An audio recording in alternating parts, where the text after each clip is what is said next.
baru-baru ini kita menghadapi kehebohan mengenai susu di Boyolali. Karena menurut data import susu kita itu angkanya cukup besar. Karena menurut data perdagangan, konsumsi susu nasional di tahun 2002 dan 2023 itu sebesar 4,4 juta ton. Sedangkan produksi dalam negeri baru 837.223.000, 20% dari kebutuhan susu nasional. Negara-negara mengekspor susu memanfaatkan perjanjian perdagangan bebas dengan Indonesia yang menghapuskan biaya masuk pada produk susu, sehingga membuat harga produk mereka setidaknya 5% lebih rendah dari harga pengekspor susu global lainnya. Karena itu, ini yang harus kita lakukan langkah-langkah untuk peninjauan beberapa permasalahan dan regulasi yang ada. Nah, kondisi ini diperparah lagi dengan para pelaku industri pengolahan susu atau IPS yang mengimpor bukan dalam susu segar, melainkan berupa skim atau susu bubuk. Hal ini membuat para peternak sapi di Indonesia mengalami kerugian, di mana harga susu segar menjadi lebih murah. Saat ini harganya mencapai Rp7.000 per liter. Harga keekonomisan yang ideal adalah Rp9.000 per liter. Padahal susu skim secara kualitas jauh di bawah susu sapi segar karena sudah melalui berbagai macam proses pemanasan, ultra proses dan sebagainya. Produsen susu nasional sebanyak 59 koperasi produsen susu, di mana ini anggota GKSI, Gabungan Koperasi Susu Indonesia, di mana jumlah populasi sapi 2023 pada koperasi produsen susu sebanyak 227.615 ekor, dan pada peternakan sapi modern sebanyak 32.000 ekor sapi perah. Produksi susu tahunan yang dihasilkan koperasi produsen susu sebesar 407.000 ton atau 71% yang dihasilkan peternakan, sementara yang dihasilkan peternakan modern sebesar 164.000 ton atau 29%. Jadi koperasi, khususnya koperasi susu ini memberi kontribusi 79% dari produksi susu sapi nasional. Secara kuantitas dan kualitas, rata-rata produksi harian susu pada koperasi produsen susu sebesar 8-12 liter per ekor. Sedangkan pada peternakan sapi perah modern, produksi hariannya minimal 25 liter per ekor. Populasi sapi perah sebanyak 99% berada di Pulau Jawa, di mana hanya ada satu peternakan sapi perah dengan populasi 4.000 ekor di Sumatera Utara milik anak perusahaan salah satu industri pengolahan susu besar di Indonesia, dan di Sulawesi Selatan terdapat 1.000 ekor sapi perah. Saat ini kondisi suplai susu nasional dikelola oleh koperasi merupakan mayoritas hasil produksi susu segar, di mana koperasi produsen susu yang kemudian disetorkan ke industri pengolahan susu atau IPS. Hal ini menjadikan koperasi susu sangat bergantung pada kontrak pembelian susu dari industri pengolahan susu atau IPS. Bahkan sejak kuartal 2 tahun 2023, sejumlah IPS di Jawa Timur dilaporkan mengurangi penyerapan susu dari koperasi produsen susu akibat penurunan permintaan konsumen.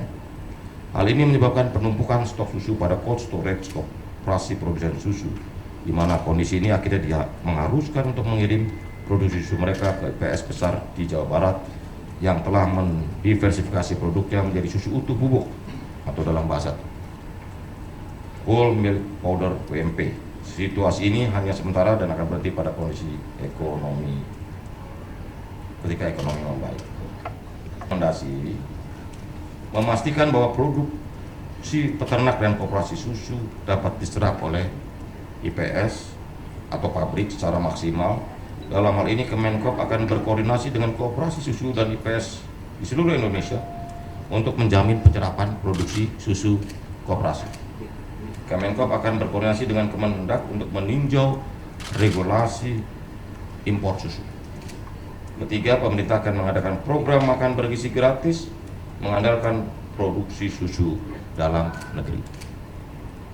Selanjutnya, Kemenkop sudah memerintahkan LPDB untuk memberikan pembiayaan koperasi susu untuk tujuan meningkatkan volume dan kualitas produksi, mendorong koperasi susu mulai memasuki hilirisasi produk susu, dan yang berikutnya yang terakhir adalah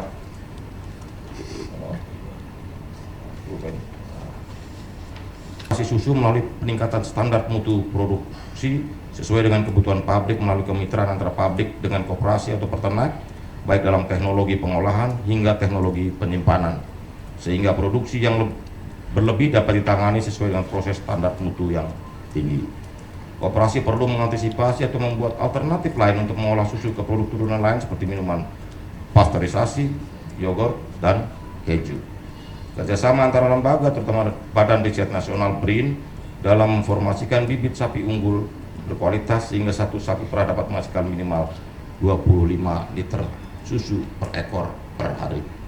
Mendorong GKSI mendirikan industri pengolahan skim milk powder, susu skim bubuk, whole milk powder, susu full cream, dan whey, sisa susu yang dihasilkan dalam produksi keju dengan harga yang bersaing dengan produk impor untuk keperluan industri pengolahan susu atau IPS. Melakukan kampanye nasional untuk peningkatan konsumsi produk susu dan turunan susu. Bapak Ibu hadirin sekalian, teman-teman media yang saya banggakan, problem rantai pasok industri pengolahan susu yang mencuat ke publik saat ini merupakan bagian dari persoalan-persoalan dalam perniagaan dan produksi susu segar yang sudah cukup lama. Problem-problem tersebut menjadi muncul ke permukaan seperti yang terjadi di Boyolali dan Pasuruan. Kementerian Koperasi sebagai pembina koperasi-koperasi yang memproduksi susu segar dan perdagangannya ingin menyampaikan dan menegaskan beberapa hal sebagai berikut. Kemenkop sedang duduk bersama dengan kementerian-kementerian terkait, perdagangan, perindustrian, pertanian, investasi, BKPM, untuk memastikan agar produk susu segar dalam negeri diserap semaksimal mungkin oleh industri pengolahan susu. Kedua, Kemenkop akan melakukan koordinasi dengan pemerintah daerah sentra susu segar untuk memonitor dan mengevaluasi pola pendampingan koperasi produksi dan perdagangan susu segar. Yang ketiga, Kemenkop akan mendorong perbaikan pola kemitraan antara koperasi produsen susu segar dengan IPS. Yang keempat, Kemenkop akan meminta LPDB untuk mengambil langkah jangka pendek guna menyelesaikan masalah yang dialami koperasi produksi susu segar di Boyolali dan Pasuruan, dan meminta LPDB mendorong kesiapan koperasi produksi susu segar sebagai rantai pasok program makan bergizi gratis. Demikian dari saya. Tarikan napas. Tapi yang pasti gini, tekad kita ini swasembada dulu, swasembada pangan. Termasuk susu kan terlalu jomplang kan, kebutuhan dan importnya, maksudnya 80% impor, ya, gitu. Karena kita ingin kita bisa menghasilkan susu sendiri untuk kebutuhan nasional kita, ya. Penegasan Pak, berarti ini Kemenkop akan mendorong Kemendak lakukan koordinasi, gini loh. Untuk ini kan struktur pasar nih. Struktur pasarnya, gimana peternak kita, peternak sapi kita, peternak susu ini, sapi susu ini, sapi perah ini mau bersaing kalau di sananya terlalu murah. Gitu. Sementara keseimbangan equilibrium kita mesti dijaga. Kita harus melindungi dong. Karena predatory pricing itu juga dilakukan dalam berbagai produk di Indonesia. Berarti meminta agar tidak diberikan biaya tarif yang enggak, nanti kita akan koordinasi ini strukturnya gimana, struktur cost-nya peternak sapi berapa. Ingat loh, di dunia ini banyak loh praktek-praktek perdagangan itu predatory pricing. Di luar kita dihajar impor, ekspor ke kita atau ekspor ke negara kita, impor kita dibanting harganya sampai murah. Sehingga akhirnya kita nggak berdaya, akhirnya kita ketergantungan impor banyak. Jadi menurut hemat kami, apapun dalam produk-produk strategis termasuk susu dan lain-lain, kita harus berhitung dalam bukan hanya jangka pendek tapi juga jangka panjang, gitu. Karena target kita harus swasembada, gitu. Nanti kebijakan-kebijakan turunannya, bagaimana mau bisa menghasilkan bibit susu yang baik, menghasilkan bibit sapi yang baik untuk peternak susu dan sebagainya, gitu. Berarti meminta. Udah itu nanti kita itu panjang. Udah kamu kayak mau ketemu saya ini aja, tenang tenang, sabaran adalah matahari ya. Jadi pertanyaan itu Pak, tarif atau nanti kan kita bedah strukturnya gitu, mana kelayakan keekonomisan bagi peternak susu. Karena kalau sampai mati kalah bersaing dengan produk yang melakukan, kalau bahasa perdagangnya dumping atau bahasanya predatory pricing, ya kapanpun kita kalah. Ingat loh, mau Tasikmalaya produk lain, tapi saya nggak mau melebar kemana-mana kan gitu loh. Yang penting ada keperbiakan kita gitu loh, keperbiakan kita kepada nasib para peternak susu dan koperasi di Indonesia. Itu dulu diskusinya siang ini, ntar kalau diskusi lagi bisa 2 hari 2 malam. Ya, gini, ini kan yang Kementerian belum tahu Koperasi. mereka wajib pajak gitu. Gini, ini kan Kementerian Koperasi. Usaha dagang kan bukan dalam pembinaan Kementerian Koperasi. Nah, saran saya ke mereka, udah kalian jadi koperasi aja. Supaya nggak dikejar-kejar pajak ganda gitu loh. Ya. Apalagi? Perhitungan kita bahwa anggaran makan bergizi gratis kan 71 triliun. Itu saya tanya ke BGN, ke Badan Gizi Nasional, untuk produk susu dan sejenisnya itu yang protein apa dalam bahasa ahli gizi itu berapa? Itu 20%. Jadi 14. Nah, kalau koperasi susu aja cuma bisa menyerap atau memberi sumbangan cuma angkanya 1,5 triliun. Sehingga kan sangat kurang ya. Artinya dijual semua nih susu koperasi susu, udah pasti nggak pusing marketnya. Berarti sisa impor berarti Pak? Sisanya impor berarti apa? Justru itu makanya kita harus mengurangi impor. Ya, cepat swasembada susu nasional. Ya.